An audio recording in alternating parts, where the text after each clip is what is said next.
Nandroso sosikevitra amin'ny tokony hijoroan'ny ministeran'ny fananantany sy olombavamboaka ny Madagasikara voafidy tao amin'ny boribory tany fahadimy tao raha ny fanazavana izay netiny moa dia eo amin'ny filohan'ny repoblika ny tena ny arandroso sosikevitra ho amin'izany amin'io herinandro ho avy io ravaka Andriamanalina Rivo Rajoana Arvelo. Ny fametrahana ministera manokana misana ny fananantany no vaolana ahafahana mamany olona ny fananantany eto Madagasikara. Araka ny sosikevitra nomeny ny olombavamboaka Madagasikara voafidy tao amin'ny boribory tany fahadimy sady filohan'ny Ivomera misana fananantany eo anivony ny antenimieram-pirenena Naivo Raholdinina.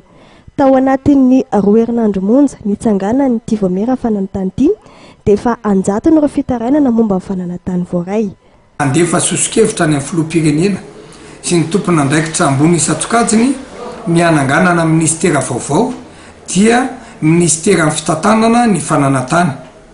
Izany hoe ho atao ministera ray mihitsy ny foibe ny fananantany sy ny fandrefesatany ahafahana mamany olana vahoaka malagasy izay tompony tanindrazany ka ifezany tompona andraikitra sy ny teknisianina ny asany hanomezany fahafaham-pombo mpanjifa izay vahoaka tsy mandaty arina ny akamaroany. Manohana ny fandraisana andraikitra nataony ministera ny fambolena tamin'ny alalan'ny fanesorana ireo olona manao fanorenana tsy ara-dalàna amin'ny tany teo an'izany ity olombavamboaka ity. Saingina nambara kosa fa tokony hojerena manokana ireo olona efa nipetraka sy nanamento milala ny tany tao anatiny 10 taona mahery. Tsy ekenay kosa raha olona efa nionona ma-10 taona maro ary rovanay ifampidinenay aminy no mbola hoazera ny tranony satria ny ministry fambolena ankehitriny dia nitondra fotoana foto anaty teteza mita fa ireo olona ireo dia efa nisy nangataka an'io tany io sasany fa no fiatolona desaffectation nampiatony azy.